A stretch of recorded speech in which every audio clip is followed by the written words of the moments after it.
लौकिक संस्कृत साहित्य प्रायेण 40 कवित्रीणां सार्धशतकं पदानि स्फुट रूपेण इति स्ततो लभन्ते तासु बीजाङ्का प्रथम कल्पः वर्तते च सर्वेषां श्याम वर्ण आश्रित पद अनेन स्फुटिः भवति। हेलो बच्चों, मैं रोहित, आर्ट्स क्लासेस से रोहित सर। आज हम लोग पढ़ने वाले हैं संस्कृत का चौथा चैप्टर, जो है आपका चौथा चैप्टर है हमारा संस्कृत साहित्य लेखिका। तो चलिए हम लोग चैप्टर की ओर चलते हैं। संस्कृत साहित्य लेखिका, संस्कृत साहित्य लेखिका। चैप्टर नंबर हमारा क्या है बुआ? तो 4, चैप्टर नंबर 4। चलिए आइए, संस्कृत साहित्य लेखिका, चैप्टर का नाम है संस्कृत साहित्य लेखिका। संस्कृत साहित्य लेखिका में स्त्रियों के महत्व का वर्णन किया गया, स्त्रियों के महत्व का वर्णन किया गया है। इसके माध्यम से जो है स्त्री का क्या महत्व रहा है संस्कृत को लिखने में, उसके बारे में बताया गया है। जैसे कि आज जो है संस्कृत बहुत विशाल है, या कोई भी साहित्य बहुत विशाल है, तो उतना विशाल हुआ कैसे? कोई भी किताब कॉपी छपा कैसे? तो शुरुआत कहीं ना कहीं हुआ होगा। तो शुरुआत में जैसे पुरुष जो है सहयोग जो है लिखने में किए, उसी प्रकार से महिलाओं का भी योगदान रहा। तो उसी के बारे में इसमें जानना है। तो हमारा जो है कहता है, ध्यान से सुनिए, समाजस्य यानम प्रोषः नारीभिश्च चलति।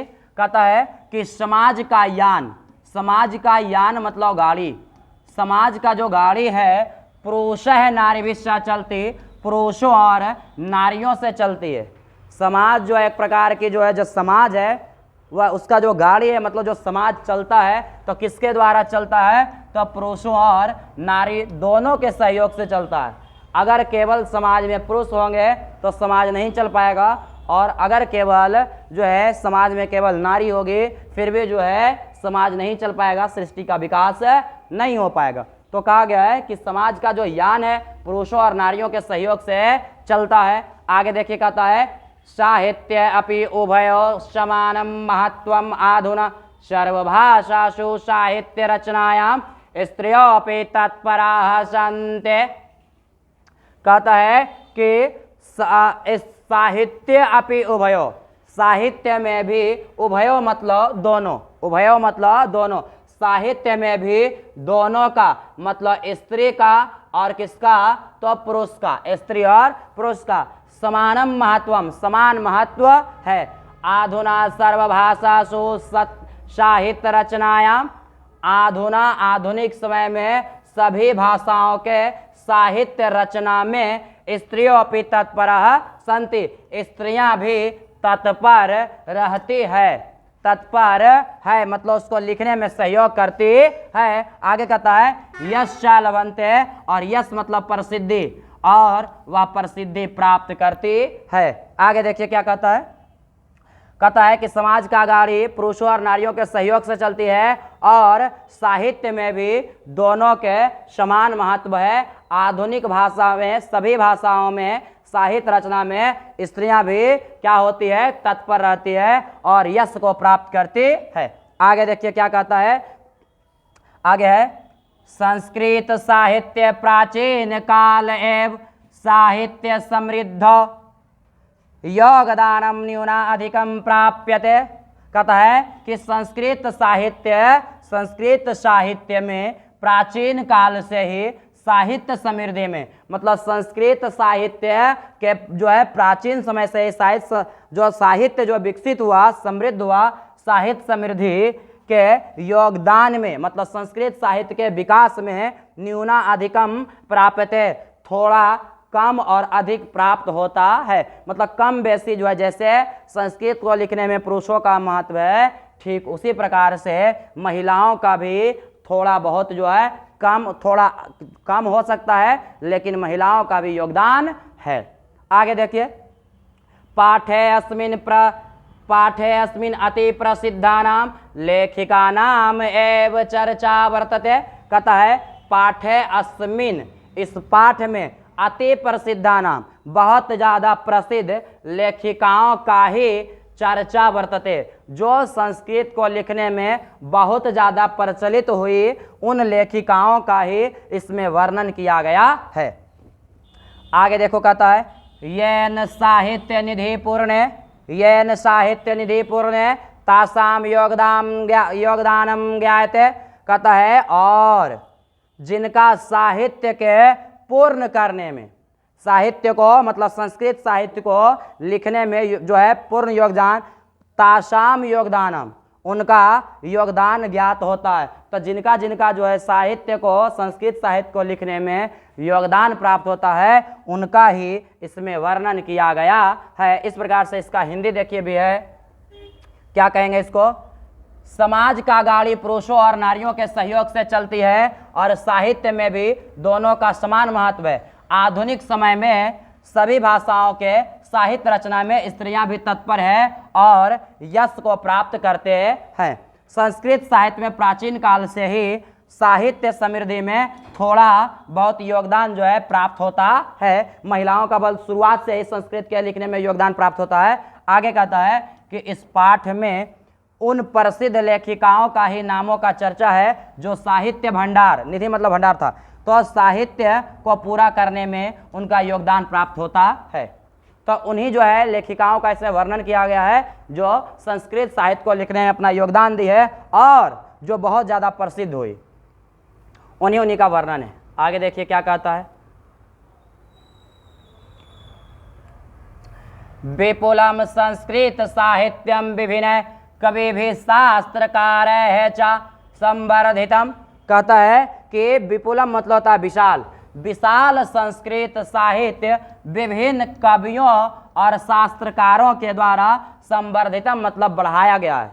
मतलब आज जो है संस्कृत साहित्य बहुत विशाल है, जो किसके द्वारा बढ़ाया गया है, तो विभिन्न कवियों और शास्त्रकारों के द्वारा जो है संस्कृत को बढ़ाया गया है। आगे कहता है वैदिक काल आरभ्य शास्त्राणाम काव्यानाम चा रचने संरचने चा तथा यथा योगदानम दच्चित्ता अभवन, कहता है कि वैदिक काल से ही, मतलब जब वेद का जमाना था, ईश्वर जब जो है भगवान का जमाना, एक तरह से वेद का जमाना, जब वेद की रचना नहीं हुई थी, जब वेद की रचना होने वाली थी उसी समय से, तो वैदिक काल के आरंभ से ही शास्त्रानाम काव्यानाम, शास्त्रों और काव्यों के रचने संरचने चा, रचना में और उसके संरक्षण में यथा पुरुषा, जिस प्रकार से पुरुष दच्चित्ता ध्यान देते हैं, आह्वान देते थे, तथा ठीक उसी प्रकार स्त्रियां भी दत्तावधाना प्राप्यन्ते, उसी प्रकार से स्त्रियां भी ध्यान देती थी, स्त्रियों का भी योगदान था।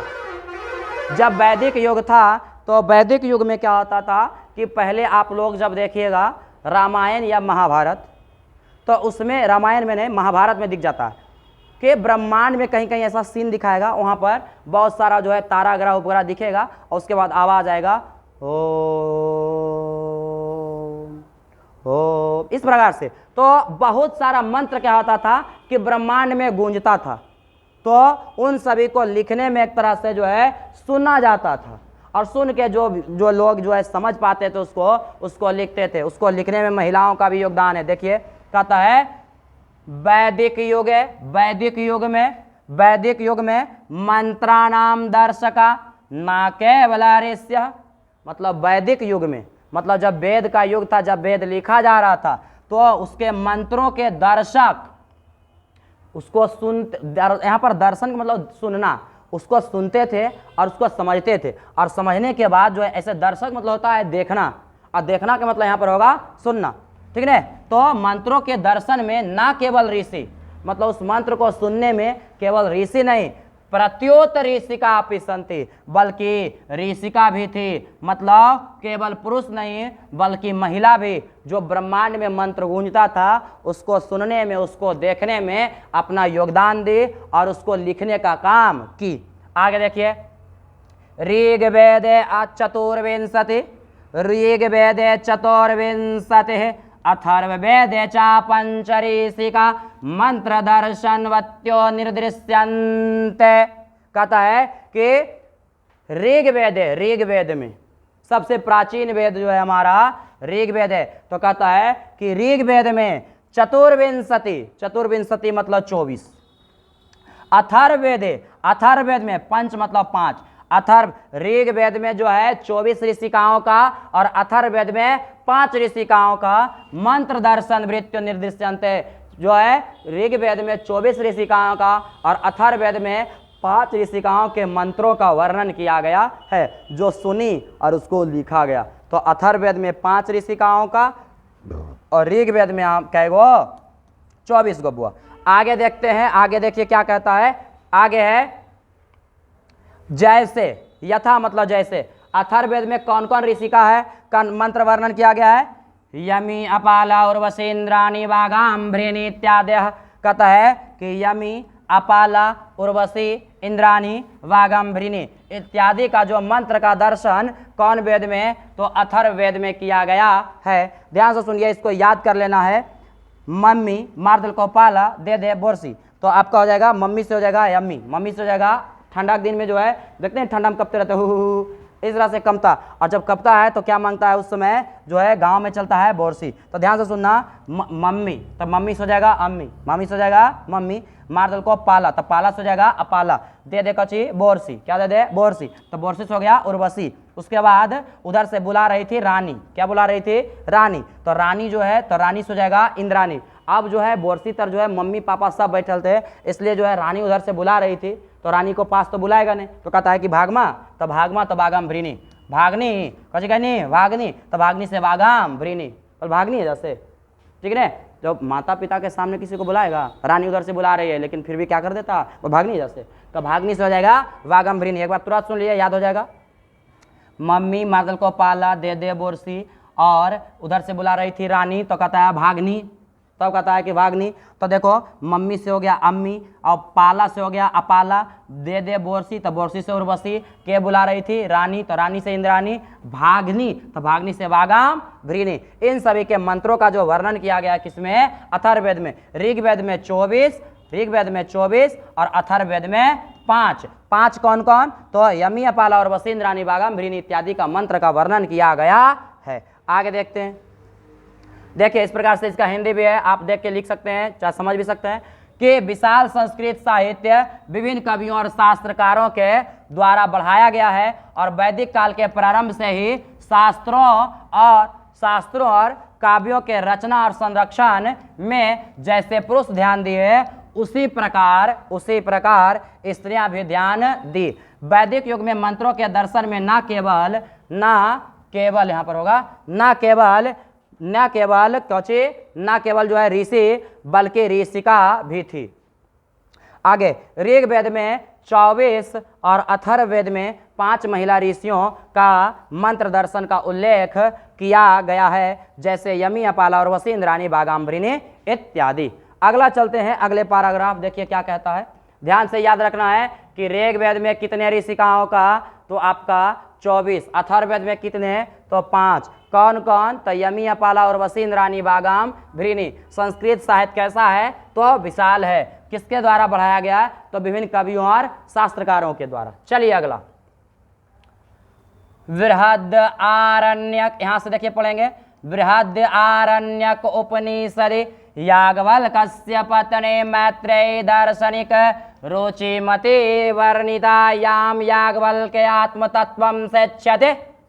कहता है कि बृहद आरण्यक उपनिषद में उपनिषदों की कुल संख्या कितना है? तो 108 है। उसमें से एक उपनिषद है बृहद आरण्यक उपनिषद। तो कहता है बृहद आरण्यक उपनिषद में याज्ञवल्क्य की पत्नी मैत्रेयी।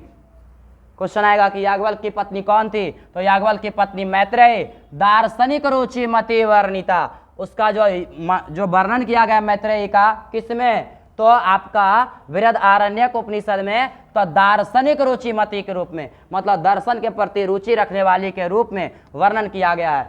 याम याज्ञवल्क्य, जो याज्ञवल्क्य आत्मतत्वं शिक्षति, जो याज्ञवल्क्य से आत्मतत्व की शिक्षा लेती है। मैत्रेयी जो थी याज्ञवल्क्य की पत्नी थी। इसका वर्णन कहाँ किया गया है? तो बृहद आरण्यक उपनिषद में। और इसके जो पति याज्ञवल्क्य थे, उससे ये क्या करती है? आत्म तत्व की शिक्षा लेती है। तो आत्म तत्व क्या होता है? आत्म तत्व के हमारे मतलब हुआ आत्मा, परमात्मा, सत्य और जीवन का रहस्य क्या है, उन सभी चीज़ों के बारे में जानना।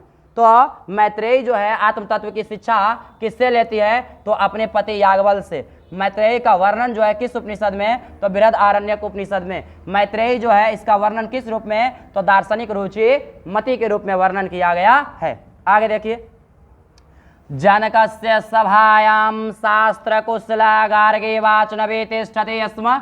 कहता है कि जनक के सभा में शास्त्र कुशल जो है महिला कौन थी, तो गार्गी वाचनवी तिष्ठति। तो जनक के सभा में जो है शास्त्र में कुशल मतलब शास्त्र का बहुत ज्यादा जानकार गार्गी नामक जो है महिला वाचनवी जो है वहां रहा करती थी। आगे देखिए क्वेश्चन आ गया कि अगर कि जनक के सभा में शास्त्र कुशल महिला कौन थी, तो गार्गी थी। आगे देखिए, महाभारते अपि जीवन पर्यत्नम वेदानुशीलन प्रायः सुलभाया वर्णम लभ्यते। महाभारत में भी जीवन प्रयत्न वेदानुशीलन वेदों के प्रति अपना जो है अनुशीलन रखने वाली सुलभाया वर्णम लभ्यते, सुलभा का वर्णन मिलता है। महाभारत में किस महिला का वर्णन, तो सुलभा का वर्णन मिलता है। इस प्रकार से इसका देखिए हिंदी कुछ इस प्रकार से है। बृहद आरण्यक उपनिषद में याज्ञवल्क्य की पत्नी मैत्रेयी का वर्णन दार्शनिक रुचिमति के रूप में किया गया है, जिसे याज्ञवल्क आत्म तत्व की शिक्षा देते हैं। जनक के सभा में शास्त्र कुशल वाचनवी जो है गार्गी रहती थी, और महाभारत में भी जीवन प्रयत्न वेदों के प्रति अनुशीलन रखने वाली किसका, सुलभाया का वर्णन मिलता है। मतलब देख रहे हैं कि हर जगह जो है महिला के बारे में पढ़ा जा रहा है, मतलब इस पाठ में महिलाओं का महत्व का वर्णन किया गया है। अगले पैराग्राफ की ओर चलते हैं, ध्यान से देखिए। कहता है लौकिक संस्कृत साहित्य प्रायेण ४४ कवित्रीणां सार्धशतं पदानि स्फुटी भवेद इति स्ततो लभ्यन्ते। कहता है कि लौकिक संस्कृत साहित्य में एक वैदिक संस्कृत साहित्य, एक लौकिक संस्कृत साहित्य था। वैदिक संस्कृत साहित्य काफ़ी कठिन था, मतलब वेद में जो लिखा गया जो है मंत्र वगैरह बड़ा हार्ड था, ठीक है। लेकिन लौकिक संस्कृत थोड़ा आसान है। तो कहता है कि लौकिक संस्कृत साहित्य में प्रायः ४४ कवित्रीणाम, ४४ मतलब 40 और चतुर्विंशति मतलब 24। याद रखना है कि चतुर्विंशति मतलब 24 और ४४ मतलब 40। 40 कवित्रियों का सार्धशतम, 40 कवित्रियों का जो है आधा, 40 कवित्रियों का जो है 50 पद स्पष्ट रूप से इति स्ततो लभ्यन्ते। इति स्ततो मतलब इधर उधर, लभ्यन्ते मतलब प्राप्त होता है। आगे देखिए क्वेश्चन आएगा कि लौकिक संस्कृत साहित्य में कितनी कवित्रियों का वर्णन, तो 40 कवित्रियों का। कितने पद इधर उधर प्राप्त होता है, तो 50 पद। आगे देखिए, तासु विज्ञांका प्रथम कल्प वर्तते। उनमें से विज्ञांका प्रथम कल्प, विज्ञांका को प्रथम स्थान पर रखा गया है, प्रथम स्थान पर माना गया है। 40 जो कवित्री थी उसमें प्रथम स्थान पर किसको रखा गया है, विज्ञांका को। क्वेश्चन आएगा कि प्रथम कल्पा किसे कहा गया है, तो विज्ञांका को। लौकिक संस्कृत साहित्य में कितने कवित्रियों का वर्णन, 40 गो। प्रथम कल्पा कौन, तो विज्ञांका को। आगे देखिए, स च श्याम वर्ण आश्रित पद अनेन स्फुटे हे भवते। कहता है और वह श्याम वर्ण की थी, पद अनेन स्फुटी भवते, इस पद से प्राप्त होता है। मतलब नीचे एक पद दिया गया है, श्लोक दिया गया है, जिसके माध्यम से पता चलता है कि विज्ञांका जो थी श्याम वर्ण की थी। विज्ञांका किस वर्ण की थी, श्याम वर्ण की थी। श्याम वर्ण मतलब न ज्यादा काला और न ही ज्यादा गोरा। ध्यान से सुनिए, नीलोत्पल दल श्यामम विज्ञांका जानतः, विज्ञांकां जानत वृथैव दंडिना प्रोक्ता सर्वशुक्ला सरस्वती। स्पीड में इसको पढ़ेंगे तो ऐसे पढ़ेंगे, नीलोत्पल दल श्यामम विज्ञांकां जानता वृथैव दंडिना प्रोक्ता सर्वशुक्ला सरस्वती। इस श्लोक से पता चला कि विज्ञांका जो थी किस वर्ण की थी, श्याम वर्ण की। ध्यान से सुनिए, नीलोत्पल दल श्यामम विज्ञांकां जानता। विज्ञांका जो थी नीलोत्पल, नीलोत्पल मतलब नीला कमल, नीलोत्पल दल मतलब होता है पंखुड़ी, तो नीलोत्पल दल मतलब नीले कमल की पंखुड़ी। श्याम मतलब श्यामला। कहता है विज्ञांका जो थी नील कमल की पंखुड़ियों के समान श्याम थी, मतलब श्यामला थी, ने काला थी और ने ज्यादा गोरा थी। आगे जानता मतलब जाना जाता है, मतलब जानी जाती है कि विजयांका जो थी किस वर्ण की थी, तो विजयांका जो है नीले कमल की पंखुड़ियों के समान श्याम वर्ण की थी। कमल एक जो है अलग भी होता है, नीला कमल के बारे में बोला जा रहा है कि विजयांका नीले कमल की पंखुड़ियों के समान किस वर्ण की थी, तो श्याम वर्ण की थी। क्वेश्चन आएगा कि किस वर्ण की थी, श्याम, तो श्याम वर्ण की थी। अगला देखिए, वृथैव दंडिना प्रोक्ता सर्व शुक्ला सरस्वती, तो व्यर्थ में ही दांडी के द्वारा प्रोक्ता मतलब कहा गया सर्व शुक्ला सरस्वती। सर्व शुक्ला सरस्वती मतलब सरस्वती के समान शुक्ल वर्ण, सरस्वती के समान शुक्ल वर्ण, और शुक्ल वर्ण मतलब सफेद वर्ण, और सफेद वर्ण मतलब गोर। तो कहता है कि रियल में विजयांका जो थी श्याम वर्ण की थी, लेकिन वृथैव जो है व्यर्थ ही झूठ मूठ के किसके द्वारा, तो दांडी के द्वारा कहा गया कि विजयांका जो थी सरस्वती के समान शुक्ल वर्ण की थी, मतलब झूठ मूठ के बोला गया। जैसे आप बरतुहारे में देखते हैं कि लड़का हो चाहे लड़की, जब बरतुहार होता है तो उसमें कहा जाता है, अगुआ का जाके कहता है कि नहीं लड़की एकदम की है, एकदम गोर है, और जाके देखे के बाद देखते हैं तो एकदम जो है काली माता के चचेरी बहन, और लड़का जो है एकदम शुरू में कहेगा कि लड़का बहुत स्मार्ट है, और बाद जाके देखो तो अलबलाहा एकदम लगेगा कि अलबलाहा है, नेट टूट एकदम हुल कैले रहेगा।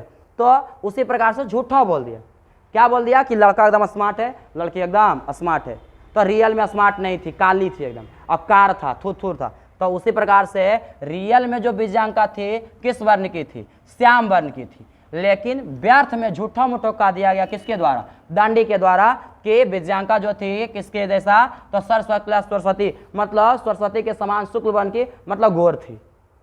आगे चलिए, आगे देखिए क्या कहता है,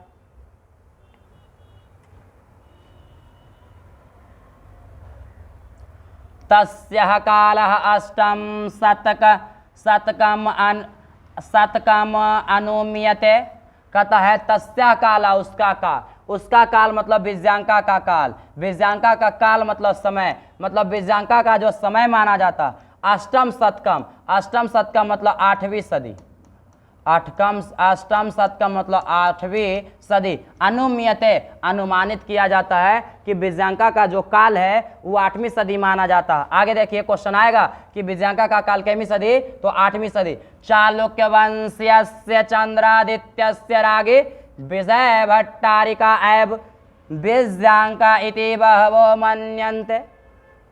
चालुक वंश के शासक, चालुक वंश के शासक कौन, तो चंद्रादित्य, चंद्रादित्य की राज्ञा मतलब रानी, चंद्रादित्य की रानी विजय भट्टारिका ही, ऐब मतलब ही विजयांका है, बहवो मन्यन्ते, मतलब कहा गया है, कह रहा है कि चालुक वंश का जो शासक थे कौन थे, चंद्रादित्य, उनकी पत्नी थी विजय भट्टारिका, और लोगों का मानना है, बहुत सारे लोगों का मानना है कि विजय भट्टारिका ही क्या है, विजयांका है, विजय भट्टारिका ही क्या है, विजयांका है। आगे देखिए क्या कहता है अगला, तो क्वेश्चन आएगा आपका कि विजयांका का काल कैमी, तो 8वीं, विजय भट्टारिका का काल कैमी, तो 8वीं, क्योंकि जब ये दोनों सेम है विजयांका और विजय भट्टारिका, तो काल दोनों का सेम 8वीं। अगर कहे कि चंद्रादित्य का काल, तो ये भी हो जाएगा 8वीं, उसके बाद चालुक वंश का शासक तो क्या हो जाएगा, चंद्रादित्य। आगे देखिए आगे देखिए, किंचिन शिला भट्टारिका देव कुमारिका राम भद्रांबा प्राभृत्य दक्षिण भारतीय संस्कृत लेखिका स्वास्फुटी पदय प्रसिद्धा, कहता है कुछ शिला भट्टारिका, देव कुमारिका, राम भद्रांबा इत्यादि दक्षिण भारत की संस्कृत लेखिका स्वस्फुट पदय अपने पदों से जो है प्रसिद्ध है। क्वेश्चन आएगा कि दक्षिण भारत की संस्कृत लेखिका कौन कौन है, तो दक्षिण भारत की जो संस्कृत लेखिका है, तो दक्षिण भारत की संस्कृत लेखिका शिला भट्टारिका, दूसरा देव कुमारिका, तीसरा राम भद्रांबा, ये सभी जो है कौन है, तो दक्षिण भारत की संस्कृत लेखिका है। क्वेश्चन 2 नंबर में आता है, कहेगा कि दक्षिण भारत की संस्कृत लेखिका कौन कौन है, तो शिला भट्टारिका, देव कुमारिका, राम भद्रांबा इत्यादि दक्षिण भारत की संस्कृत लेखिका है। इस प्रकार से क्या कर देंगे, लिख देंगे इस पैराग्राफ का। देखिए यहाँ हिंदी लिखा हुआ है, कि उनका काल 8वीं शताब्दी माना जाता है। चालुक्य वंश का शासक चंद्रादित्य, चालुक्य वंश का शासक चंद्रादित्य, रानी विजय भट्टारिका ही, चंद्रादित्य की जो रानी है विजय भट्टारिका ही विजयांका है, ऐसा बहुत लोग मानते हैं। कुछ शिला भट्टारिका, देव कुमारिका, रामभद्रांबा इत्यादि दक्षिण भारत की संस्कृत लेखिका है और वह अपने पदों से प्रसिद्ध है, मतलब अपने रचनाओं के माध्यम से ये सब भी क्या है, प्रसिद्ध हैं, लेकिन यह दक्षिण भारत की है। आगे देखिए, कहता है विजयनगर राजस्य नरेशः संस्कृत भाषा संरक्षणाय कृत प्रयास आसन्निति विदितमेव। कहता है विजयनगर के राजाओं के, नरेश मतलब राजा, विजयनगर राज्य के राजाओं जो है, राजाओं के द्वारा संस्कृत भाषा के संरक्षण में कृत प्रयास आसन्निति विदितमेव। कहता है विजयनगर के राजाओं के द्वारा संस्कृत भाषा के संरक्षण के लिए बहुत ज़्यादा कृत प्रयास जो है किया गया है। ऐसा जाना जाता है कि विजयनगर हुआ, वहाँ के जो राजा हुए संस्कृत को बचाने में, उसके संरक्षण में अपना काफ़ी योगदान दिए। आगे देखिए, तेषाम अंतःपुरे अपि, उनके अंतःपुर मतलब उनके राज्य क्षेत्र में संस्कृत रचना कुशलाः राज्ञो अभवन। उनके अंतःपुर में, उनके राज्य में जो है अनेक संस्कृत रचना के कुशल रागी हुई, बहुत सारी रानियां हुई विजयनगर राज्य में जो संस्कृत के रचना में क्या थी, कुशल थी। आगे जैसे में क्या है, कंपन रायस्य रागी गंगा देवी मधुरा विजयम इति महाकाव्यम स्वामिनः विजय घटनाम आश्रित आरच्यत। कहता है कंपन राय की जो रानी थी वो कौन थी, गंगा देवी। तो कहता है कंपन राय की रानी गंगा देवी मधुरा विजयम नामक महाकाव्य अपने स्वामी मतलब पति, और पति कौन था, तो कंपन राय। गंगा देवी के जो पति कौन था, कंपन राय। तो कंपन राय की जो रानी थी गंगा देवी, वह अपने पति मतलब कंपन राय के कौन चीज, मदुरै विजय घटनाम आश्रित रचत, मतलब मदुरै में जो है कंपन राय युद्ध किए थे और उसमें वो विजय प्राप्त कर लिए थे। उसी पर जो है क्या कि गंगा देवी अपने पति जो है कंपन राय जो जीता, उसी को आश्रय मानकर कौन सा ग्रंथ का रचना कर दी, तो मधुरा विजयम। क्वेश्चन आएगा कि मधुरा विजयम के लेखक कौन है, तो आपका हो जाएगा गंगा देवी। क्वेश्चन आएगा कि गंगा देवी के पति कौन था, तो कंपन राय। अब याद कैसे रखेंगे, एक बार ध्यान से सुन लीजिए, याद हो जाएगा। गंगा में पानी जो है कंपन करता है, क्या करता है, कंपन करता है, तो देखने में मधुर लगता है, ऐसे याद रखना है। गंगा में जो है, गंगा जो नदी है उसमें पानी जो है कंपन करता है तो देखने में बड़ा मधुर लगता है, मस्त लगता है। तो गंगा से हो जाएगा गंगा देवी, और कंपन करता है तो कंपन राय, मतलब गंगा देवी का जो पति हो गए, कौन हो गई, कंपन राय। और कैसा लगता है, कंपन करता है तो मधुर लगता है। तो गंगा देवी का रचना क्या हो गया, तो मधुरा विजयम, मधुर से हो जाएगा मधुरा विजयम। गंगा में पानी कंपन करता है तो देखने में मधुर लगता है, तो गंगा से हो गया गंगा देवी, और कंपन करता है तो आपका हो गया कंपन राय। तो गंगा देवी का जो पति हो गया कंपन राय, मधुर लगता है, तो गंगा देवी का जो रचना हो गया मधुरा विजयम। चलते हैं अगला पैराग्राफ देखिए क्या है, ध्यान से सुनिए। आगे कहता है कि तत्र, अब इसका जो काल है चतुर्दश शतकम, इसका जो काल है 14वीं सदी बुआ, कैमी सदी, 14वीं सदी। गंगा देवी का काल पूछेगा तो कैमी सदी हो जाएगा 14वीं, विजयांका कैमी 8वीं। ध्यान से सुनिए आगे, तत्र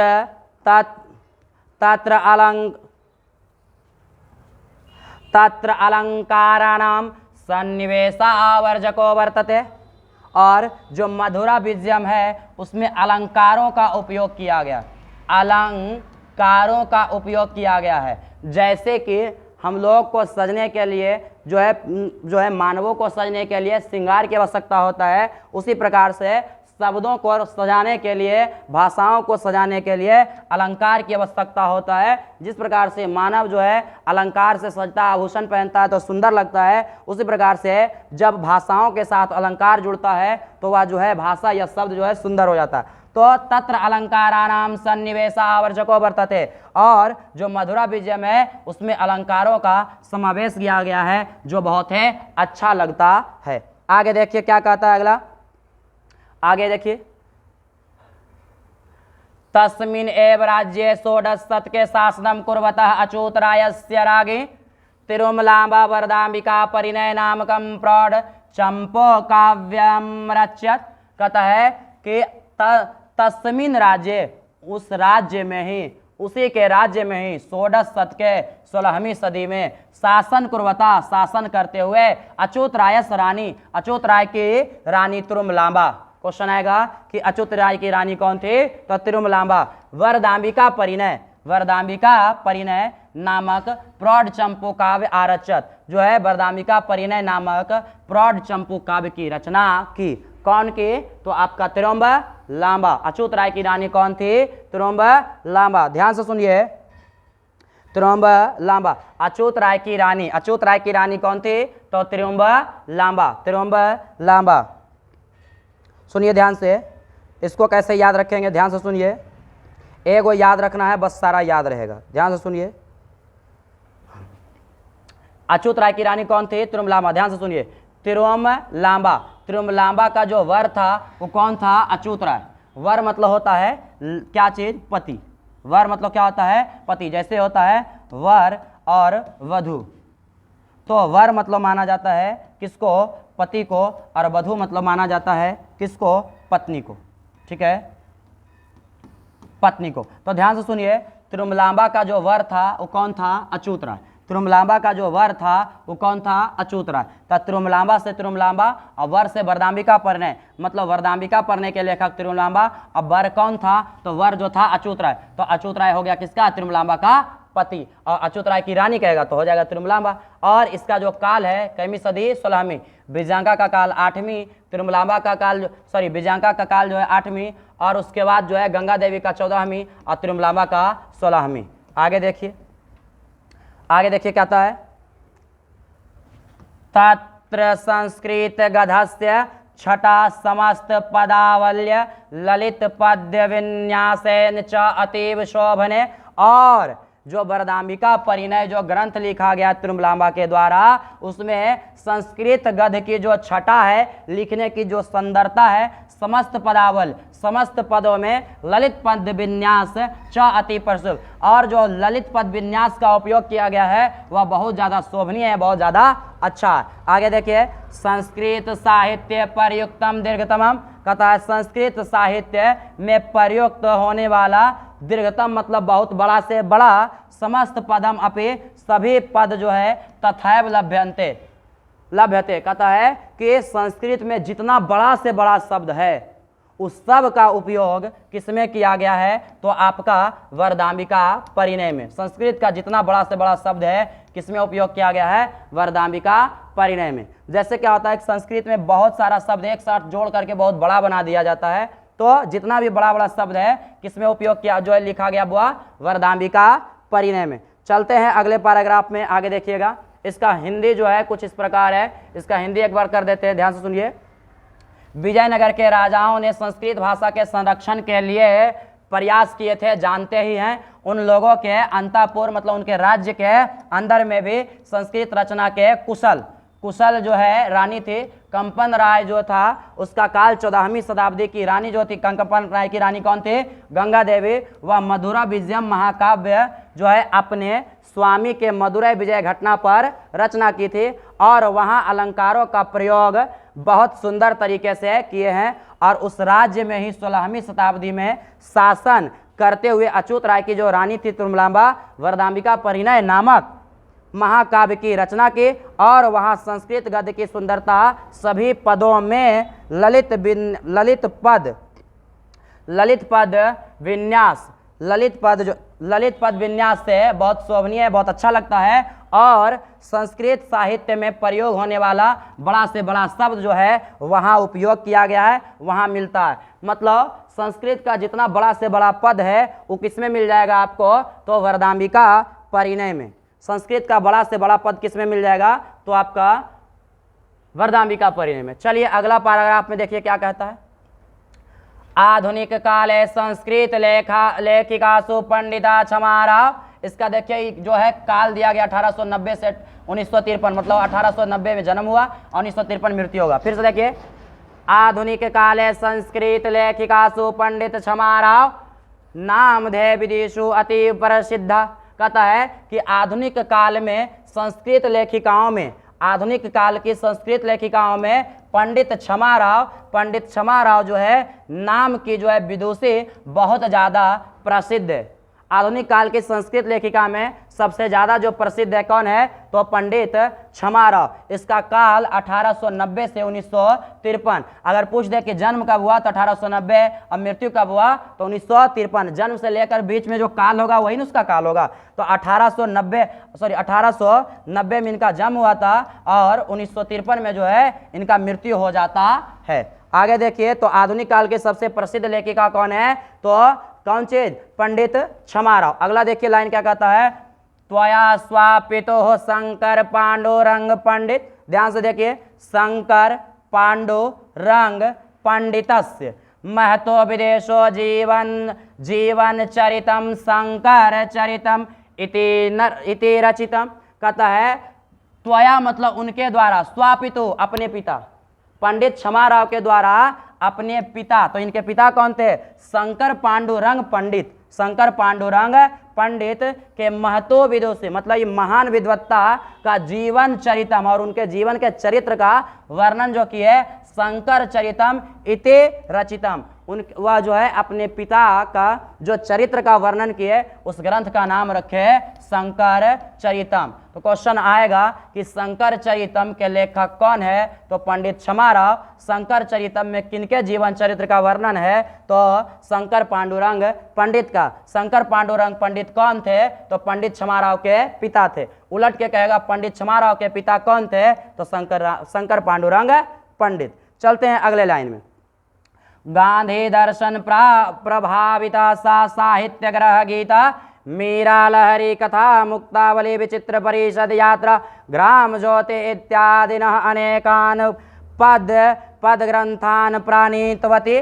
कहता है कि यह जो है गांधी दर्शन से प्रभावित होकर, गांधी दर्शन से प्रभावित होकर शाह मतलब वाह मतलब कौन, तो पंडित क्षमा राव। तो पंडित क्षमा राव गांधी दर्शन से प्रभावित होकर सत्यग्रह गीता, मीरा लहरी, कथा मुक्तावली, विचित्र परिषद यात्रा, ग्राम ज्योति इत्यादि जो है अनेक गद मतलब कहानी और पद मतलब कविता, तो अनेक प्रकार के गद और पद ग्रंथों का जो है क्या किए, रचना किए। परिणीतवती मतलब क्या किए, लिखे या रचना किए। आगे देखिए, वर्तमान काले लेखन रतासु कवित्रेषु पुष्पा दीक्षित वनमाला भवालकर मिथिलेश कुमारी मिश्र प्रावृत्यो अनुदिनम संस्कृत साहित्यम पुर्यन्ते। कहता है कि वर्तमान काल में लेखन रतासु कवित्रेषु, वर्तमान काल में संस्कृत को लिखने वाले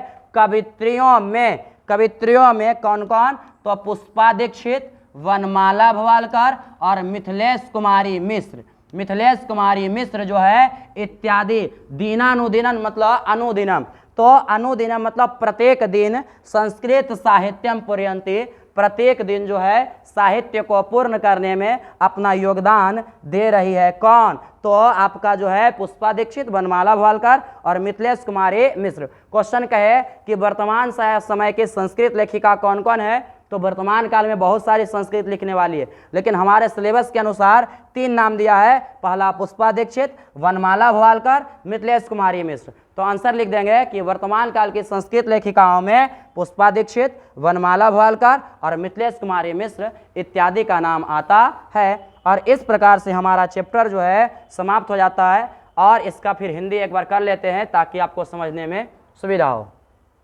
देखिए, आधुनिक समय में संस्कृत लेखिकाओं में पंडित क्षमाराव, मतलब इसका काल बीच में देखिए दे ले, पंडित क्षमाराव नामक विदुषी, विदुषी मतलब होता है बहुत ज्यादा ज्ञानी, ठीक है ना, विदुषी अधिक प्रसिद्ध है। और कहता है उसने जो है अपने पिता शंकर पांडुरंग पंडित के महान विद्वान जीवन चरित्र पर शंकर चरितम की रचना की, और वह जो है गांधी दर्शन से प्रभावित होकर सत्याग्रह गीता, मीरा लहरी, कथा मुक्तावली, विचित्र परिषद यात्रा, ग्राम ज्योति आदि जो है अनेक गद पद ग्रंथों की रचना की है। और वर्तमान समय में लेखनरत कवित्रियों में पुष्पा दीक्षित, वनमाला भवालकर और मिथिलेश कुमारी मिश्र इत्यादि जो है प्रतिदिन संस्कृत लिखने में अपना योगदान दे रहे हैं।